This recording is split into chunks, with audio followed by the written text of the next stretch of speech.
acquiring two niche startups in the same food division vertical to actually going ahead and launching its own delivery team, Foodpanda has come a long way in the Indian market. Today we have with us Saurabh Kochhar, CEO India and CBO Global Foodpanda.in with us to talk more about the company's expansion plan in the Indian market. Hi Saurabh, welcome on BCC TV. Thank you. So why don't you actually begin by telling us more about how has the journey been of Foodpanda in India so far? Well, in one word, amazing. I think we started about 3 years back, and in those 3 years, we've really struggled and built the business from the ground up. For the first 2 years, where we've actually gone to the restaurant and told them what is internet. Yeah, we started at a point where where the penetration wasn't that high, the education about product wasn't that high, and signing up each one restaurant, we've had literally spent 2-3 days in the restaurant convincing them, nahi dekho iske upar order aa sakta hai. Yeah, so it started at that level to today, where we get hundreds of restaurants who are requesting us to be listed on our platform. So that's one way, and today we reach like millions and millions of customers every month. So obviously it's been a fantastic journey. It's been overwhelming, and especially over the last 6 months to a year, I think the way the entire market has caught up with this fad called food, it's literally overwhelming. So how is it different? I mean, the Indian market versus the already available global market that Foodpanda has been operating in. So how are these two markets different? Well, we're operating in about 40 countries right now. So I can tell you that not only these 40 countries, Mumbai is very different than Delhi, is very different than Chennai, is very different than Bangalore. So it's the business that we are in is very, very, very hyper local. In fact, it's very different between Rajouri Garden in Delhi and Gurgaon as well. Yeah, so you know that area. It's only about butter chicken. Sort of elaborate that. How is it different? Yeah, Rajouri Garden is only about butter chicken and dal makhani. Oh. And Gurgaon is all about, I want healthy food. Let's go to salads. Hey, I don't want pizza. Even if it's pizza, it has to be thin crust. It's very different mindset. It's very different preference, and that's the beauty of our platform, that we can be so all-encompassing and so specific at the same point.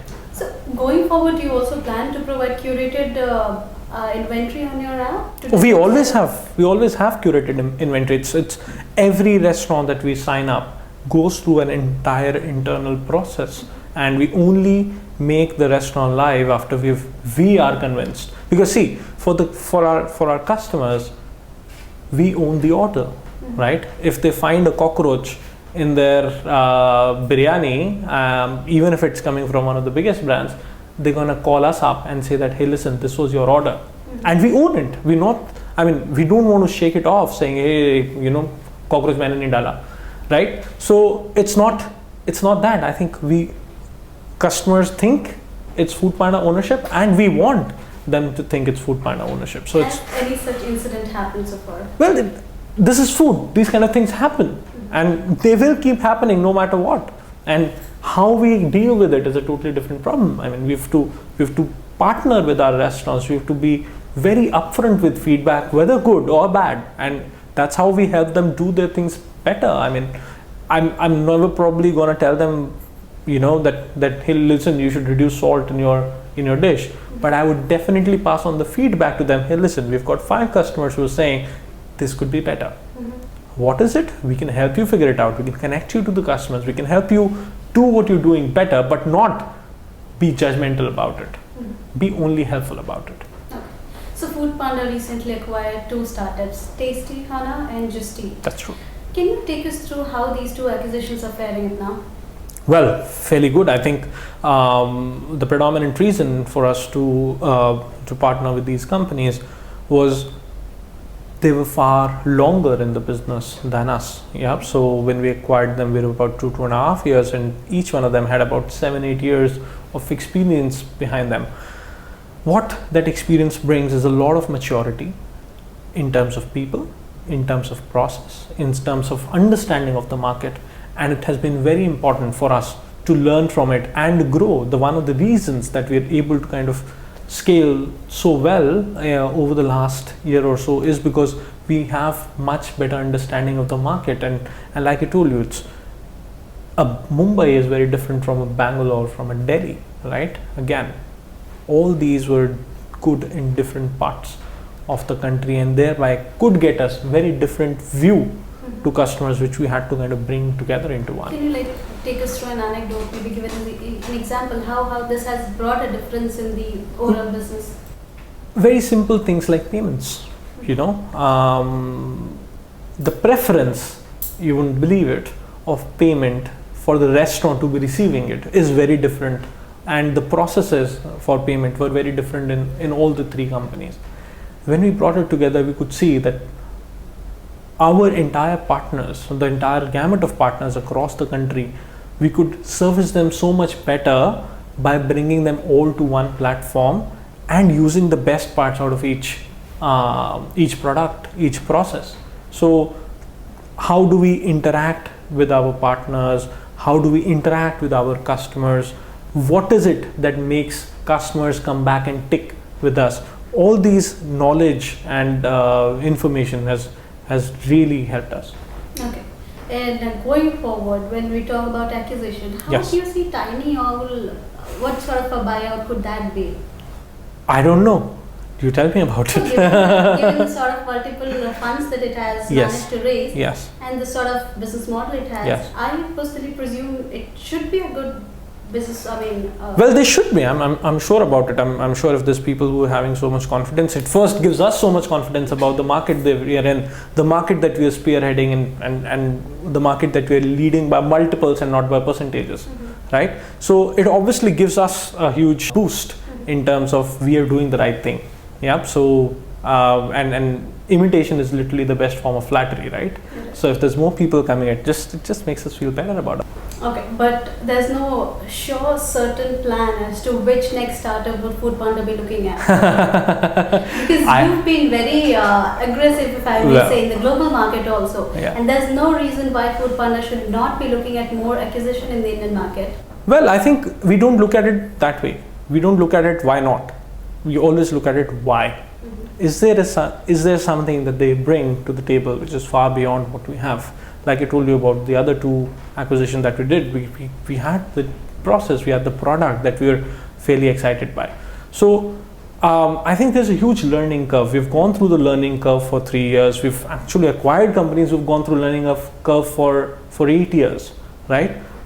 So I think what we need to think about is, if we go about anything like this anymore, what's the strong rationale behind it? It's not And that. What should be the strong rationale? Like I said, process. Like I said, product. Like I said, something new that we haven't really been able to think about. So there's this another interesting aspect going in the market. There's this whole set of startups who are there in the food tech segment. However, they are not just limited to food ordering or delivering. Yes. They have their own kitchen and they are delivering their own food to the customers.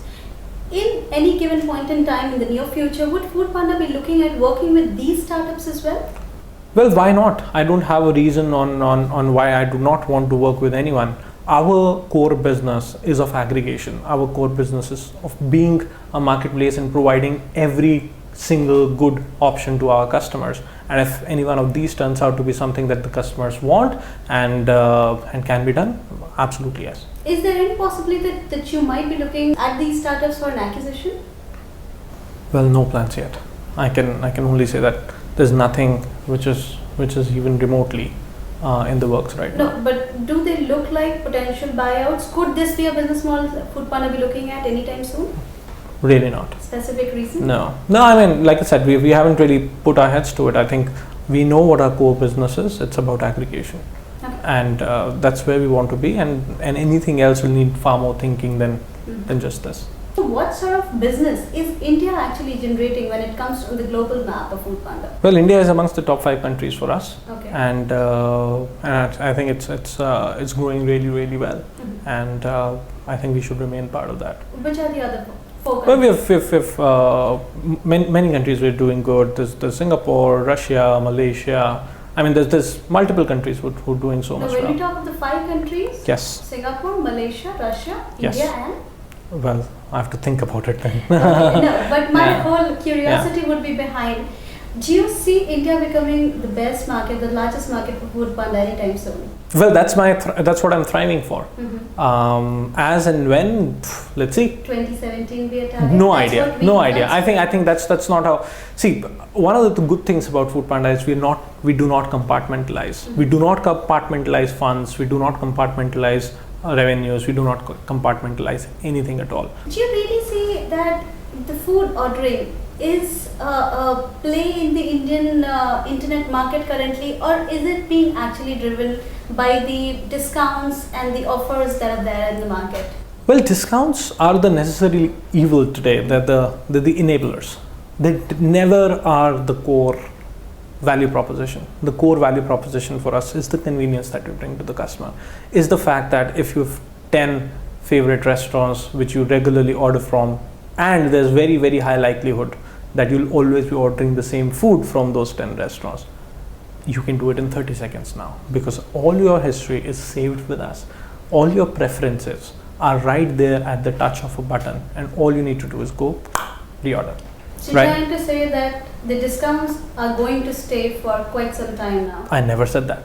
I said they're only the current necessary evil which are forming as an enabler for us to drive trials. If I may decipher, you're trying to say that as it happened in e-commerce, you Yes. know, we saw when it started, perhaps in 2010, 12, Yeah. for that matter till 2014. Yes. There were these massive 80 plus 20% Yes. discount, 90% discount. Yeah. Gradually we are seeing that has been fading. Do you Correct. try to say that going forward this will happen to the food tech industry as well? It should. That's what is good for the business. That's what all of us are praying for.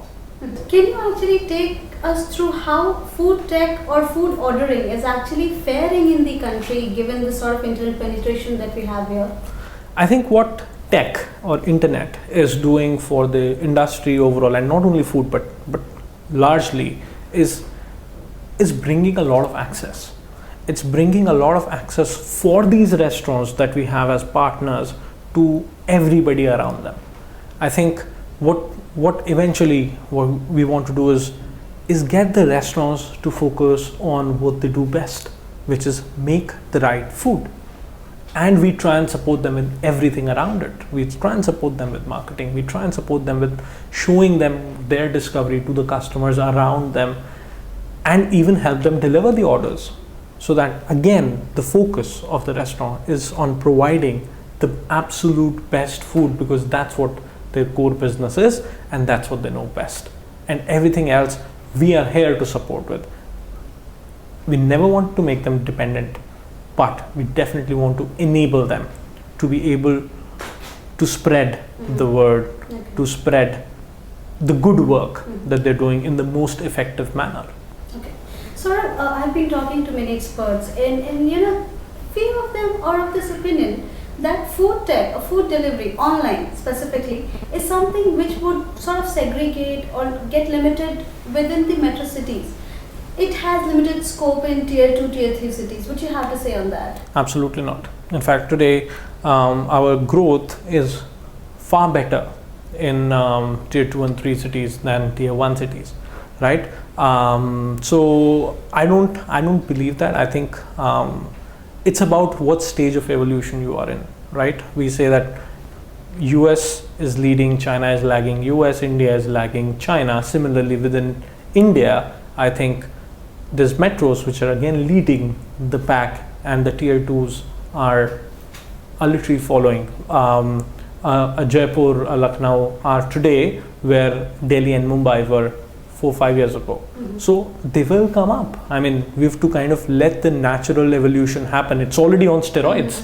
It's not like, you know, it's a slow process which will take its own course. It's already on steroids, literally, in India. So I think it's just about letting it play out and kind of keep nudging it.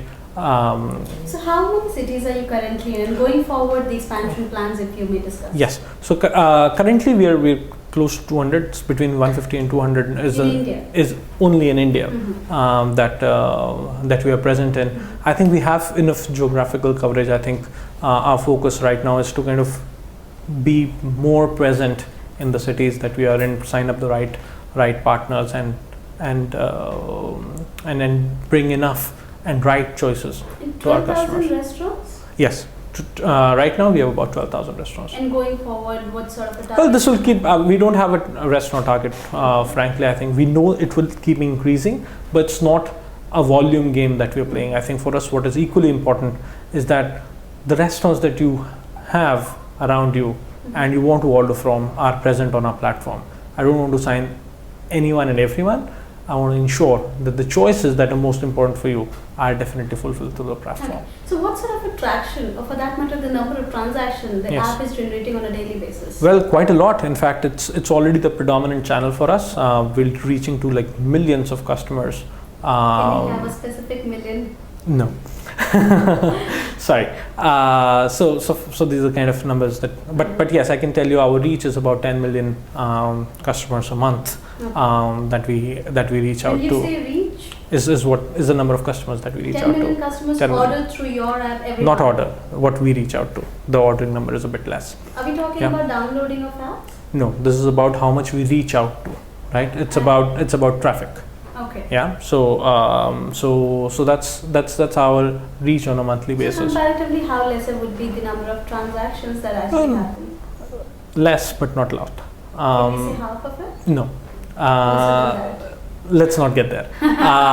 So I think overall, we've come to a point where at least the discovery is becoming easier about us and about customers, about the restaurants. No, but right? of that, how many are repeat buyers, if I may ask?